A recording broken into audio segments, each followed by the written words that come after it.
trick anywhere else. I was just playing around with my cards, and in a few minutes I came up with this trick. Thought I should share it with you guys, so here we go.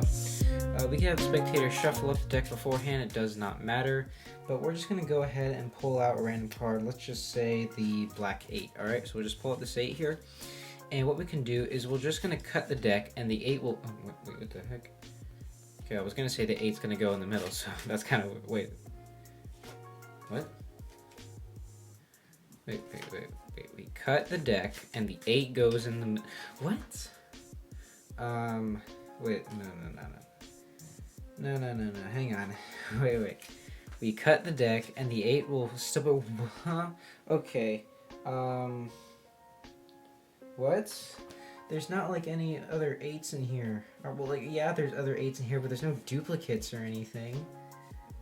Okay, that's kind of weird. Okay, here, I could fix this, okay? We're gonna take the 8, alright? And we're actually gonna deal it down, because then it's not even in the deck anymore. So we'll leave that there, okay? That was kind of weird. But anyway, what we can do is we're gonna cut the deck like this, and then what? Wait, but then what? What's here?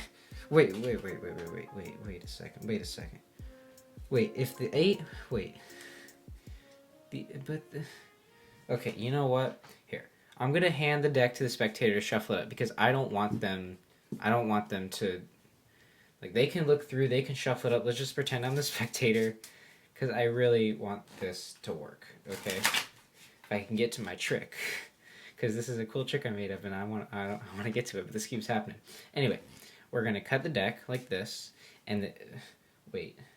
Okay, so the 8 didn't... Wait a second. That was the 8 of spades. Why is the 8 of clubs here? The 8 is... Wait. The 8 of... But I set the 8 of spades down, not the 8 of clubs, so why...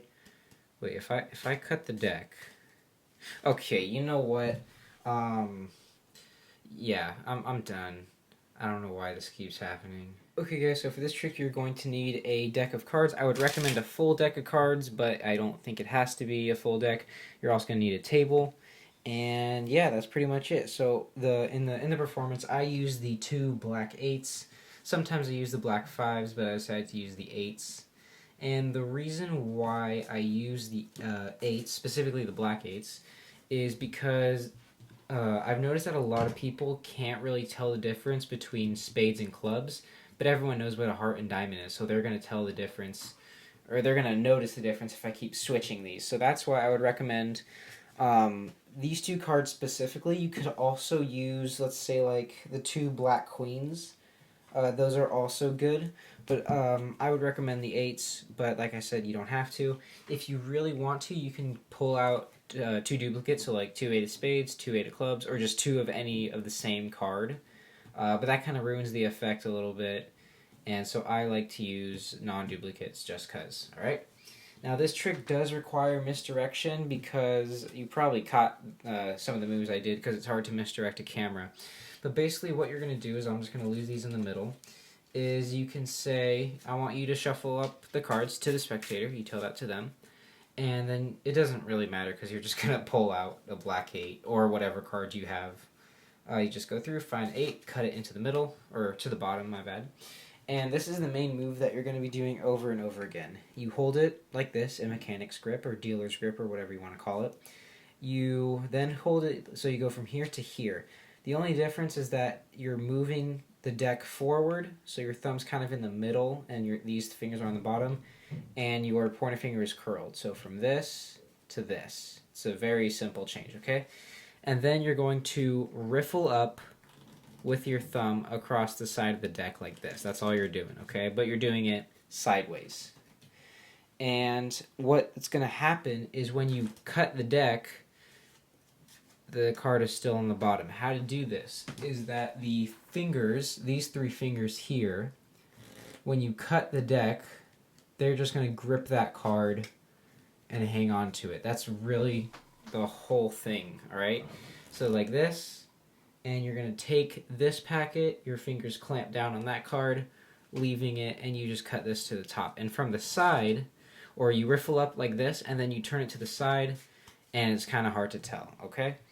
that's pretty much that's really the main move that you're doing. So you're going to do it one time. You say, so we have the 8, and we're going to cut the deck, and you act confused. Wait, why is the 8 on the bottom? And that's also a coincidence that the 8's there. I'll just lose that in the middle.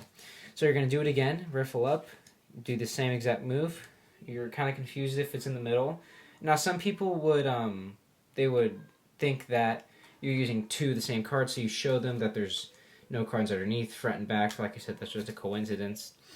And you're going to do it again, and you're going to be really confused this time. You're going to say, okay, wait, I know what we could do. You're going to spread through about half the deck, slip the card in there, place everything on top, but you're going to get a pinky break on top of that card. Usually it's beneath for tricks, but this time it's going to be on top. It's very important. Then you're going to do the same exact move, but you're not going to slip a card. You're just going to riffle up, stop at that gap there, and just cut the cards. All right, you're not going to clamp a card back this time. And then they see the 8, and they kind of laugh. It's kind of funny, but you're acting like you're really confused and kind of mad because you want to show them this trick, but this keeps happening. And what you do now, it's a little bit tricky. You're going to take this, leave it on the table, spread through, and you're going to say, like, look, there's no duplicate 8s or anything. But as you're saying that, you're going to find the 8 of spades, or the soulmate to whatever card you're using. And they might think that's a duplicate because they could see this and think that's exactly the same. And if they call you out, just say, oh no, it's just a random card. Or it's just a card that looks like it. But you're kind of hoping that they're not going to call you out, because you're going to want to call this card to the top of the deck, okay? And how to do this is, I'm just going to cut this in the middle. Once you come across to their card, right, where is it? Right here. I think I've taught this before, but you're going to put your thumb on the card in front of it, in this case the 4 of spades, and these back fingers on the card that you're calling. So these fingers are here, these 2 to 3 fingers are here, and your thumb is on the card in front of it. And this thumb is going to pull back, and so are these fingers at the exact same time. So what's happening is this. You're just doing, this thumb isn't part of it. You're pulling this, and you're pulling this card at the same time, so it's like this, okay? But you're doing that with all these other cards also. So, once you call the card, so it's going to call out of the way, and you don't want them to notice you're doing this, because they're going to be like, hey, a card disappeared. So just try to do it fast and on the offbeat, and you want to hear that or feel that click. That's when it clears the deck, and then you can square it back up, and you just controlled it to the top. If you're not sure what I said, or if you didn't understand what I said, just replay the video, because unfortunately I'm not going to show this again. So once you've called the card to the top, you're going to take this card that was face up, my bad, and you're just going to flip it over on top, and you're going to act like you dealt it down. Now you probably saw what I just did, and this is probably the most advanced move in the trick, is a second deal. And it's what it sounds like. You're taking the card and you're dealing the second one rather than the first one. How to do this? There's a couple ways.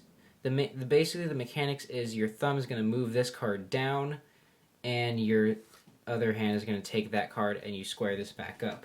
How to cover this with the spectator right in front of you is tilt your hand like this. So the spectator is like right here.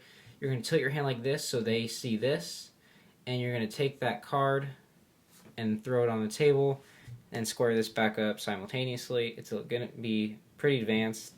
Not pretty advanced, but kind of hard, so you're going to have to practice it a little bit before you actually go and perform. Something that helps, though, is getting a pinky break underneath the first card. It just makes it a little easier to move that top card. So if you're starting out, I would recommend getting a pinky break underneath just the first card, not the second one, just the first one, and it makes it a little easier to do that. So once you do the second deal, this is the card that you called. This is the card that keeps reoccurring if you lost track.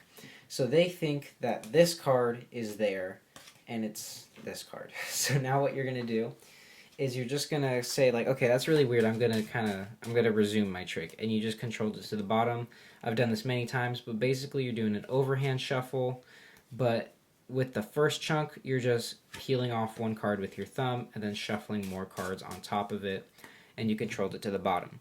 So now what you're going to do is the same move, but you're not going to show them the bottom yet, okay? So you're going to say, now we're going to cut the deck like this, and it's still on the bottom. Now you're getting kind of frustrated, or you're acting like it. And you say, okay, wait, if this card is here, then what's here? And this is called the Mexican turnover. I don't know why. But what you do is you're going to slide this card underneath that one. Your thumb is going to grab this one, and you're doing a switch. This is really all you're doing, but you're turning your hand over to cover that up, okay? So, I'm going to do this one more time. Slide it underneath. Thumb grabs this one. You're going to turn your hand over, but while you're turning your hand over, do that. So it'll look like that. And don't draw attention to this card in your hand. You want the focus to be on that card. And then what you're going to do is make sure the deck is face up. Put that card on upside down. They won't really notice this because they're looking at that card. And then turn the deck right side up. Okay, so now it's just every card is upside down except this card, which they aren't even following. So you're going to say, so how is that there? Because it was here. And as you're saying that, you're going to do a pinky pull down, which is you're literally pulling down the bottom card with the pinky, or you can just flick off the bottom card with your thumb, okay?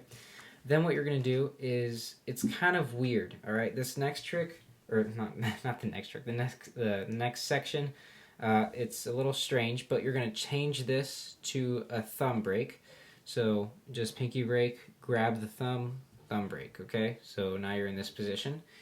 And you could do this two ways. If you're an advanced magician, I am not as advanced to do this, but if you're a little bit more advanced and you're watching this, you can do this move right here, where you kind of drop that card off, but it's going to line up perfectly. I would not recommend doing this unless you're a very advanced magician, or I'm just bad at magic, I don't know. But to make it easier, you're going to take the card on the table, hold it in mechanics grip, and you just kind of drop off that card. And what squares it up is this finger here. It stops it because you're going to slide like this, and it stops the card. Once the card stops, you can let go of that card. And as you're doing this, you're going to say, here, can you just shuffle up the deck? Because I don't want you to think that anything funny is going on. And this is the big misdirection, where you want to look them in the eye as you say this, and you want to really emphasize handing them the deck so that they're not paying attention to you switching that out. And that's why I recommend having two similar cards like the black eights. So once this is here, this is a double, and what you're going to do now is you're going to drop it or place it. If you place it like really carefully, it looks suspicious, so I would recommend dropping it. But how to do this is you're just going to do a little bend like this and drop it, and that squeezes the air out of the cards, which keeps them squared up. Now, as they're shuffling, you're going to say, sorry, that was kind of weird. Can you just examine the deck to make sure there's nothing funny going on while they're doing that? You don't have to say that. It's just something to make sure that the spectator knows nothing's up. You're going to take it back, and you're going to do this move. You don't have to do it. You could just cut the deck, but I would recommend just doing it. I don't know why, though. So do the move, say, and look, the 8 actually doesn't come to the bottom this time. Now, up until now, you've never said the suit, but now you want to say the suit. Because you're going to say, so look, we cut the deck, and you can see the 8 of clubs isn't on the bottom anymore. And they might recognize it before you do, but you're going to say, wait a second. But that's the 8 of spades. And you're going to pick it up carefully, because you don't want to separate those two. Say, wait, I put the 8 of clubs on the table. Why is the 8 of spades here? And this move, you're just going to turn over your hand and push this card off at the same time, so you don't flash that card, okay? So you're going to say, wait, if the 8, how is that there? And you're really confused, and you want to say that you put the 8 of clubs there twice, just to say, or just to get in their mind that the spade wasn't there beforehand. So it's like, wait, if I put the 8 of clubs there, and the 8 of spades is there, be careful not to show the bottom, do the move one more time, like this, and then the 8 is here again. You both freak out, but you're just kind of mad, and you're like, I'm done. You pack everything up, you walk away. It's a good ender, or a good starter, or just a middle trick, I don't know. You could have the ending however you want. But yeah, that's pretty much the trick. I know I was kind of talking all over the place, but yeah, I didn't prepare for this. So anyway, hope you guys like it, and see you soon.